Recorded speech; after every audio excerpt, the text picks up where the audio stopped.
Hey y'all, I am Daniel Aaron and this is The Art of Vibrant Living.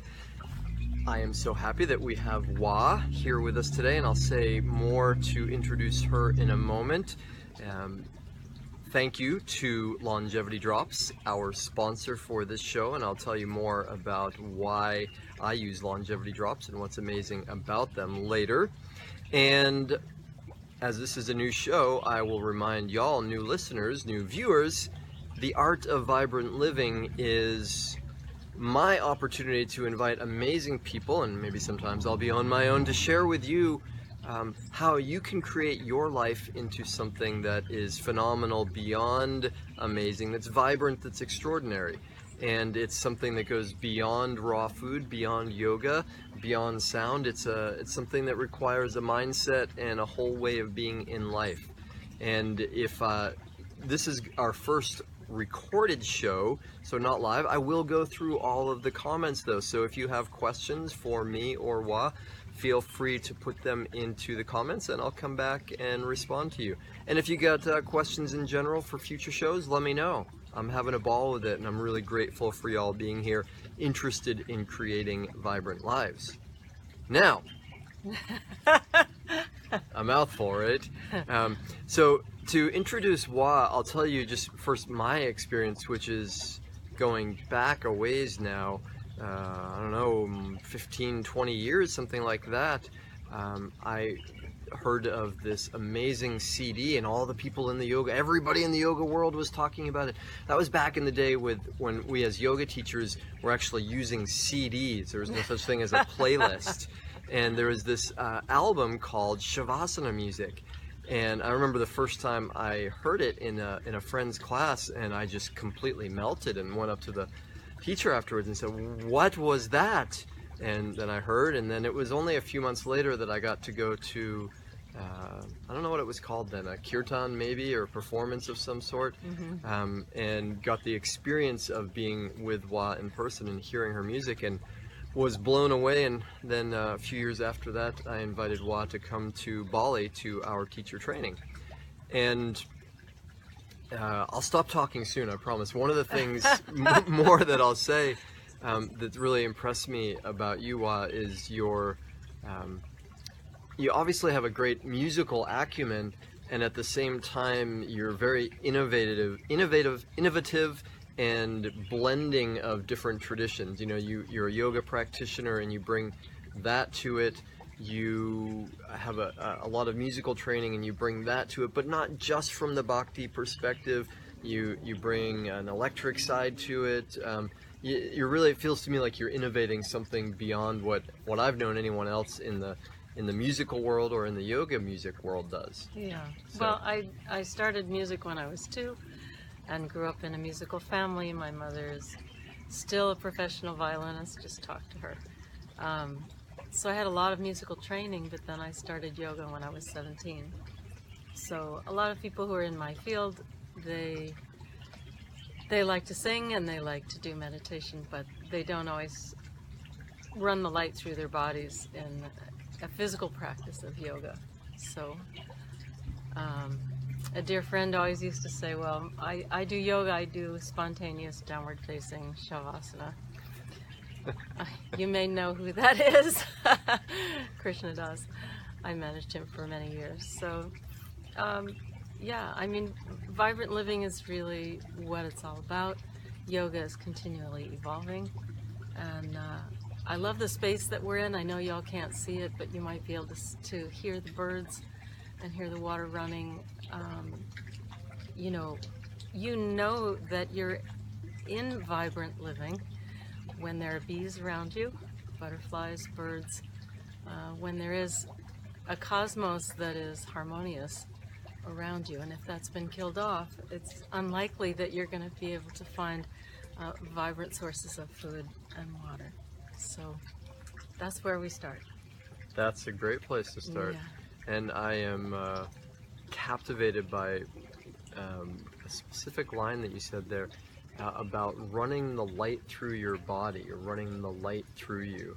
Will you say more what that is? Sure, I'm not I sure mean- that's familiar for everyone. Yeah, well, I teach with my partner, Dr. Leary, and he comes from the Chinese background. And, you know, I would be doing yoga in the week-long retreat. I'd be doing yoga for maybe 3 days.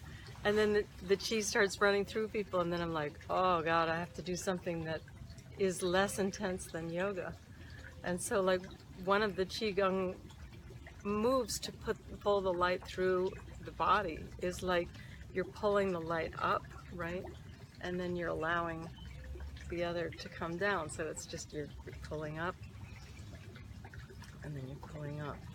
And the other way is then pulling the light down. And so, you know, these are meditative practices, but we started calling them alchemical meditation because it's not only that you want to have visualizations or you want to have the mantra moving through, or you simply want to have that phrase, may you be safe, may you be happy, may you be free from harm, you know, and not just watching the thoughts, but actually, you know, all of those practices are supposed to bring some kind of alchemical change. In the bloodstream, you're supposed to be able to slow down your brain waves. So you're supposed to be able to move in activity, that's your beta wave, then move into alpha wave, which is like, whoa, we're moving into shavasana, and then like move into the theta wave, which is, you know, deep understanding, slow breathing, you know, which only then can lead to this kind of gamma sync where you're just like, things just synchronize and they move together. But we have to do that. And, you know, I think that these teachings are so important now because we're in this age where everything is fast. The internet is fast, the phones are fast, and that all seems really good until people start canceling, you know, 20 minutes before your event. Then they're like, oh, I can't come. Oh, this person can't come. And things are changing. And then it's like, then it no longer feels like synchronization. Then it feels like chaos. So you have to be able to turn chaos into synchronicity. And these teachings are just so important for doing that. I'm sure you all like already feel that. You know, it's like you've been doing these teachings for however long, and now it's being put to the test. You know, it's like, can you really walk that talk? Can you really be okay with the diversity that we have? Even though we say we practice diversity, there's such diversity now that it almost seems intolerable. And it's like, no, really, like, can you practice diversity? Can you really practice loving kindness with different opinions? Yeah. Yeah. Nicely put.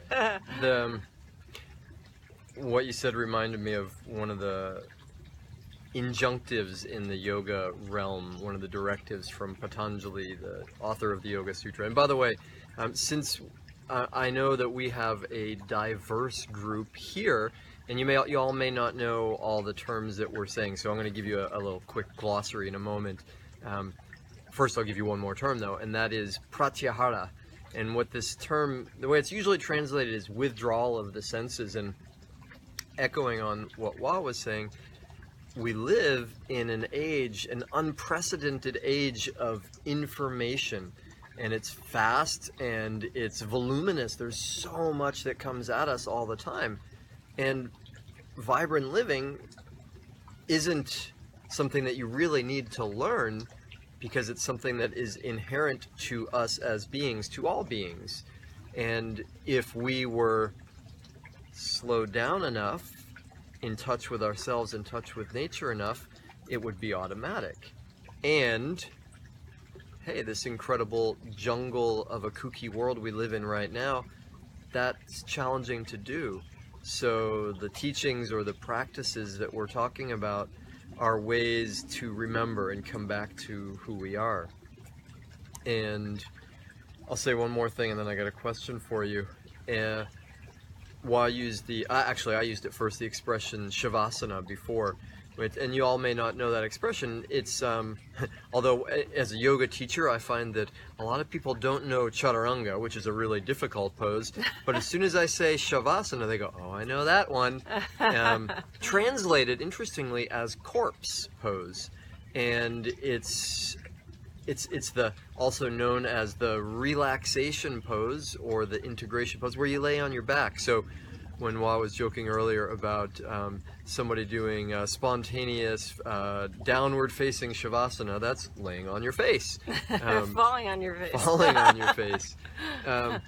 So, will you say more, Wa, about, well, Shavasana is, Yeah, sure. is a practice of pratyahara. It's the first pratyahara that people learn. And the idea of withdrawing the senses is actually an exaggeration of sensory experience so that you experience the inner sounds, the inner feelings, the inner visions, the inner directive. And so when everything's going great, it's okay for the energy to go really fast. And it's fun. You're just like, yeah, baby, you move. And then all of a sudden, rah, something hits, and there's some work to do around something. You had a fight with something didn't go just right, you got another job offer that was miserable and isn't a match for you.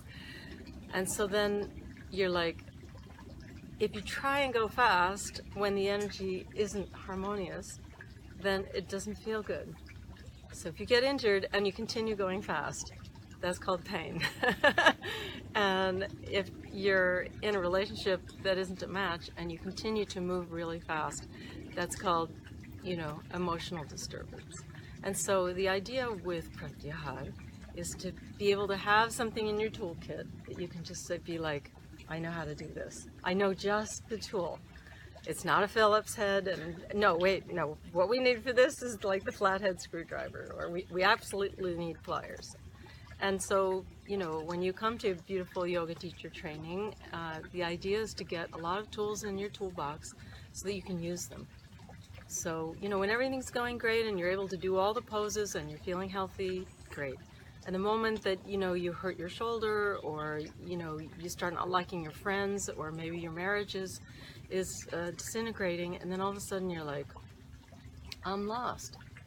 I no longer actually know who I am. They just told me that I could open and be whoever I wanted to be. And so I went and I did that, and now I'm out on a ledge thinking, who am I? And how am I going to fit back with my friends?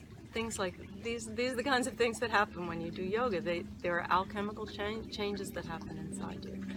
And so then these are the poses and the tools that you can use. And so Shavasana really isn't different than a nap.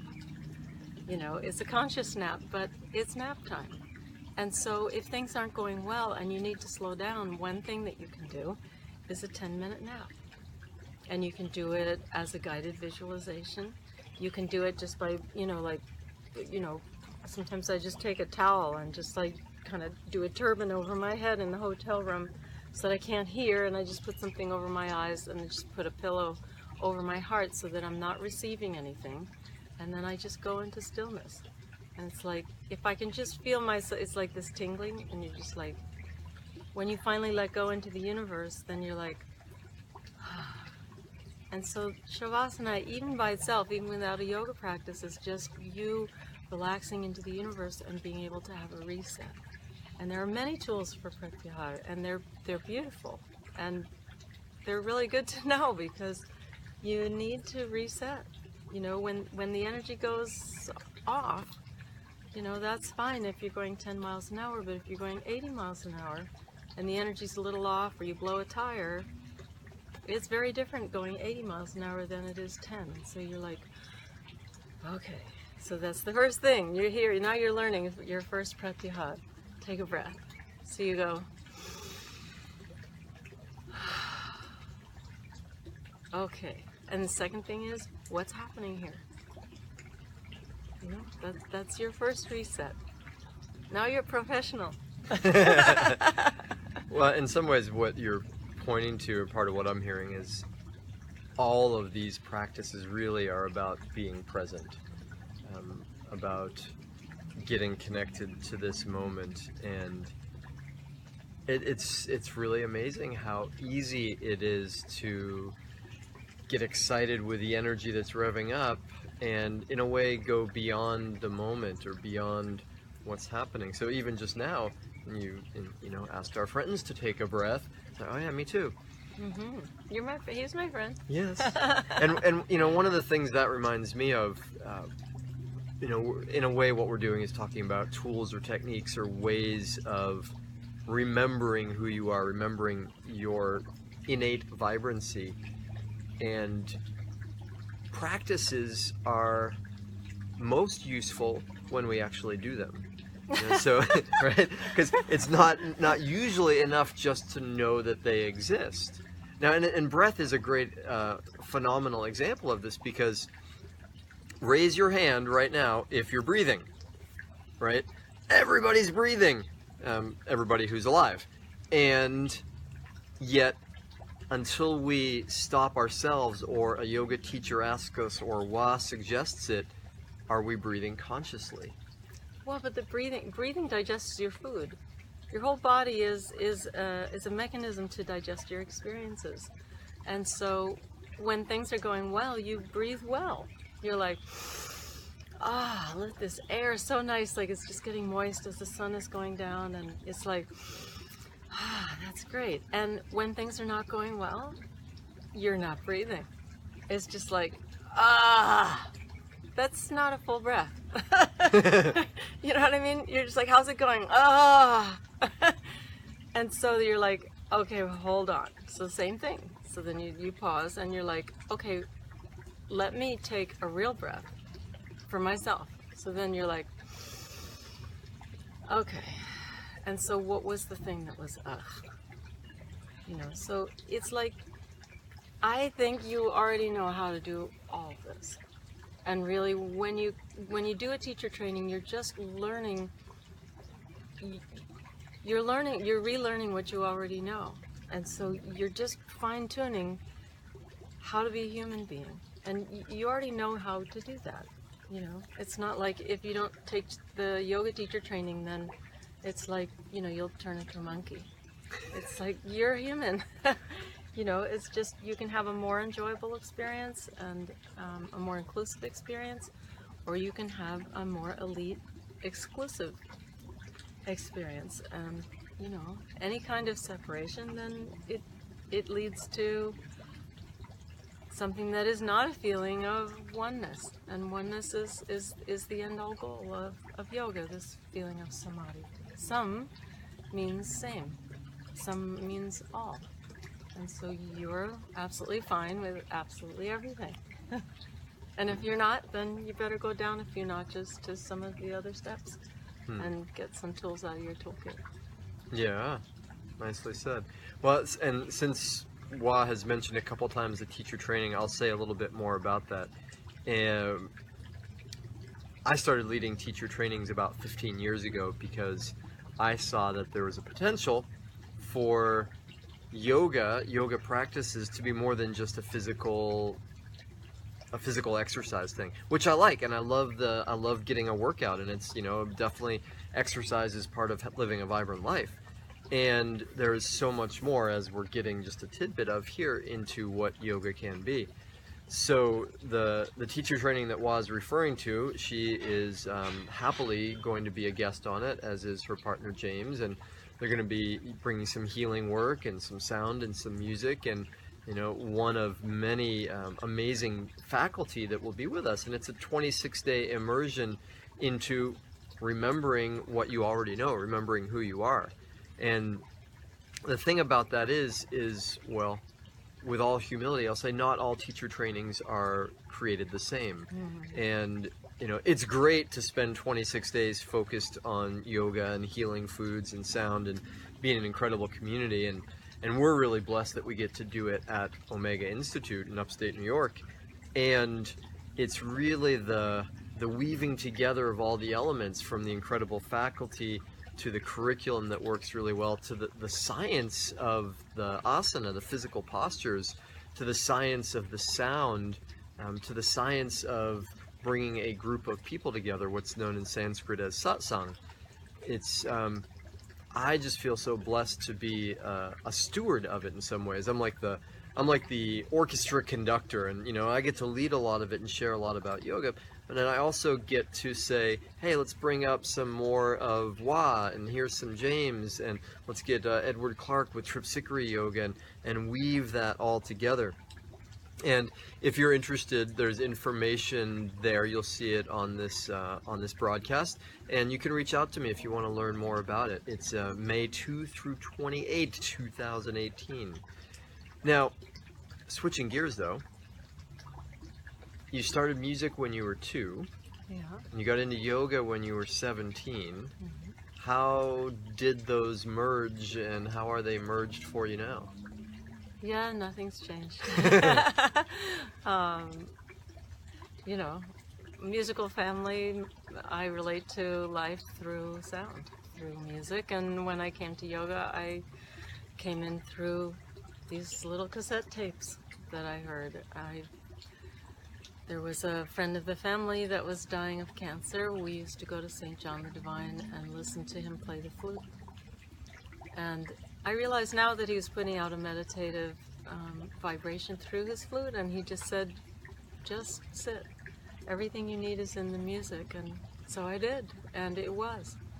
And when I got into yoga, then I was listening to these cassette tapes from India, and I couldn't read it's written in a language that, script that wasn't English, so I didn't know.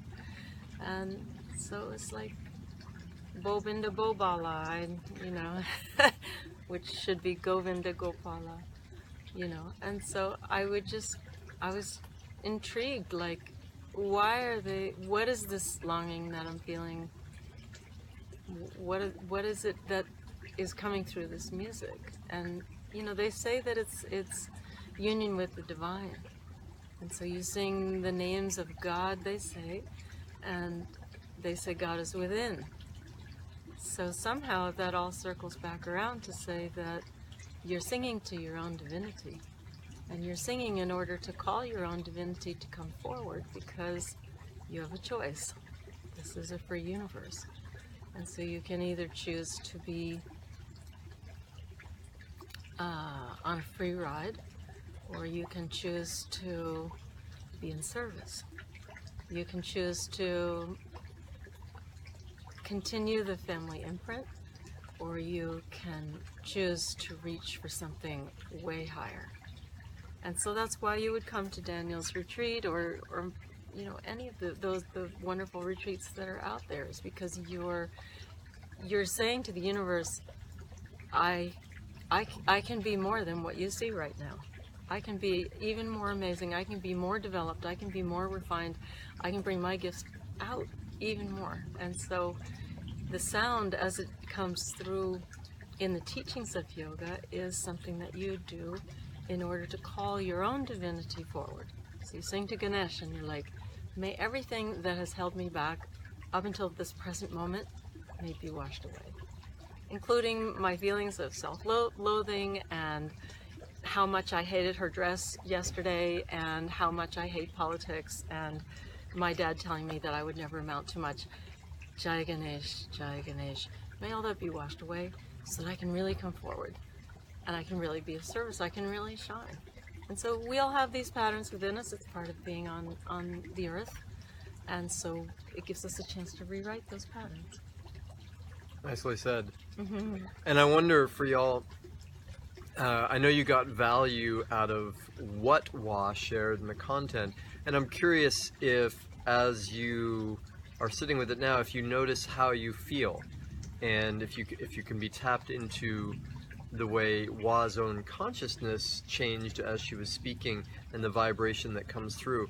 And I feel so blessed with the technology that we have these days, that we can communicate this way, and somehow the technology can be a portal for frequency or vibration. I went to it's with the big bowl, it's the big horseshoe of mountains, the canyon. The Grand one? Grand Canyon? Not Grand Canyon, the other one. Yellowstone, is that what it is? There's Yellowstone's great. I don't know. Anyway, it's where the the big cliff is. But anyway, we're on this sacred Indian land, and we, climb up these cliffs that are 100 feet high, and then we come back down. And my friend Eric Sloan, he says, "Well, now would be a very good time for a chant, don't you think?" And I was like, "Well, we made it back to solid ground." So we just sat at the base of these enormous cliffs and just sang, So we should sing. Yeah. Are you ready? Okay. Govinda Jaya Jaya Gopala Jaya Jaya Govinda Jaya Jaya Gopala Jaya Jaya Radha Ramana Hari Govinda Jaya Jaya Ramana Ramana Hari Govinda Jaya Jaya Govinda Jaya Jaya Gopala Jaya Jaya Govinda Jaya Jaya Gopala Jaya Jaya La la la la la la la Govinda Jaya Jaya La la la la la la la Govinda Jaya Jaya La la la la la la la Govinda Jaya Jaya La la la la la la la Govinda Jaya Jaya Govinda Jaya Jaya Gopala Jaya Jaya Govinda Jaya Jaya Gopala Jaya Jaya Radha Ramana Hari Govinda Jaya Jaya Radha Ramana Hari Govinda Jaya Jaya Govinda Jaya Jaya Govinda Jaya Jaya Govinda Jaya Jaya Govinda Jaya Jaya. I hope you're singing along. Like I said, the practices that work best are the ones we actually do. Yeah, everything is simple. It's all simple. It's like breathing. It's like singing. It's like doing a little stretch. It's like worshiping the sun. It's like being able to create more space in your body. It's just living a magnificent life. That's all. And you can. All those things that are preventing you or challenging you and saying, no, this isn't going to work out. No, I can't do it. No, the dates don't work. No, my friends aren't right. Like, all the reasons that you can't do it are false. Everything that brings you into separation is false. And everything that brings you into oneness, everything that brings you into inclusion, every time you say yes, you're honoring the oneness of the universe. So it's easy, and it's lovely to be in the company of other people who are opening to their highest version. And if you're not, you're always creating the highest version. So it's never, it's not good enough that you did all your learning last year. Now you have to come and you have to do another training. You have to do another reset, because the world has evolved. The world or devolved, and it needs your help. And that's, yeah, I'm glad you said that, because you can have an extraordinary life. You can, and it can be easy. And as you create it, it's a gift to others, because it reminds others what is possible. You become part of the solution rather than part of the problem. And two things come to mind. One of my first yoga teachers said this to me at the beginning of a teacher training. He said, "Be careful, yoga will ruin your life." And what he meant is it will change things. And if you step onto the yoga path, it's like Neo in the Matrix choosing to eat the red pill. Things are gonna change, and some things are gonna fall away. The life that gets ruined is the life that didn't work, or the pain, or the suffering. And the other thing that it reminds me of is, if you want an extraordinary life, if you want a vibrant life, then just like Wah said, the training never ends. There's always more learning. And that's what's beautiful about breath and courses and trainings, and being with company that is interested in evolving and dedicated to it, is that keeps us growing, because life keeps changing. That's the way it is. In a few moments the sun is gone, and there'll be another day, and things just keep changing, and the question is, are we going to change with it? And we don't have to, but if we don't, it hurts. If we do, it feels awesome. Yeah. Well, I always say that yoga is a path of self-discovery, of self-awareness, self-realization. And the premise of yoga is that the seed already knows what it will become. And so my thought on all of this is that you don't need to learn. You just need to come together in the company of other people who are doing it, come together with people who are allowing their lives to unfold, and that naturally happens around people who come together to practice yoga or to do chanting or meditation. So it's like this, every once in a while you should just reset so that you can be bigger and wider and more brilliant than you were before. And so, it's not like you need to learn something new, or maybe you will. Maybe you'll learn like a few Sanskrit terms for some yoga poses, or maybe you'll learn the words to some chants. But it's more about allowing yourself to be bigger, brighter, more amazing, and to really step into your life. This is a unique opportunity that is right now. There's only right now. Yeah, every moment Yeah. is possible. We get to choose. On that note, I will pause to say thank you to our sponsor, Longevity Drops. And what that's all about, Longevity Drops, is herbal medicine concentrated reminders of nature. And when we ingest them in those drops, the substances like chaga and cordyceps and sustanch, what that does is remind us who we are. It connects us back to nature. And I love them because it's just, a few drops brings me back in touch with who I am. And, it's all natural. The question in some ways is just, are we going to get back to our nature? Or how do we choose? When do we choose to get back to our nature? And the beauty, I'll just interject that the beauty of those substances is that we have a lot of foods that we eat from the ocean, and we have a lot of foods that we eat from the earth. But there are very few substances that we get from the trees, except for, fruit. And so chaga, cordyceps, some of these substances that are in these drops, then these are the food or the essences that are developed by the trees. So, this is putting something really special in your immune system arsenal. There apparently are a few missing pieces that the earth and the ocean can't supply, that the trees can supply.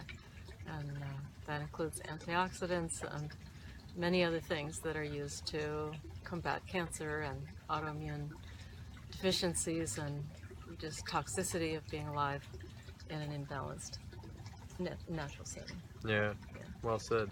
And I'll tip my hat to David Wolf.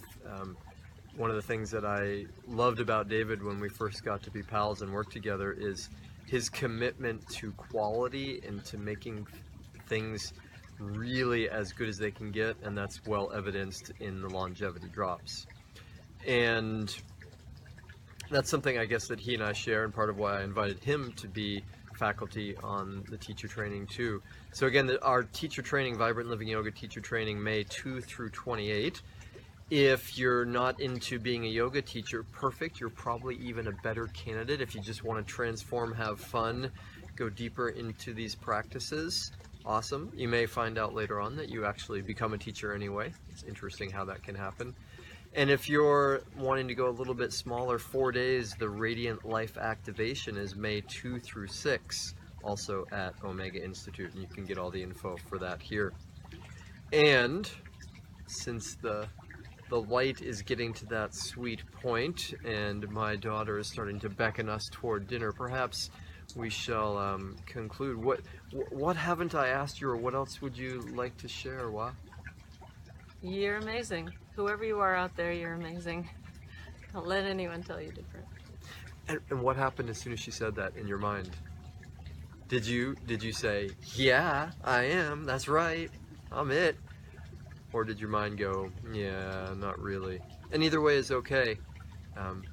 The former, the first one though, is closer to the truth and feels a lot better. And I happen to greatly concur with Wa on that. Part of why I feel so blessed to teach and be able to share is because the people that tune in, the people that come are, with a dedication to creating vibrant lives, are the solution on the planet. They're uplifting us all. Mm-hmm. So You'll meet wonderful people too.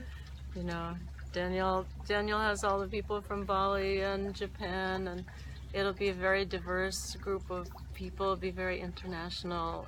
It'll be a wonderful community of people that will enrich your life greatly. So if you haven't signed up yet, you definitely should. We're like so psyched about it.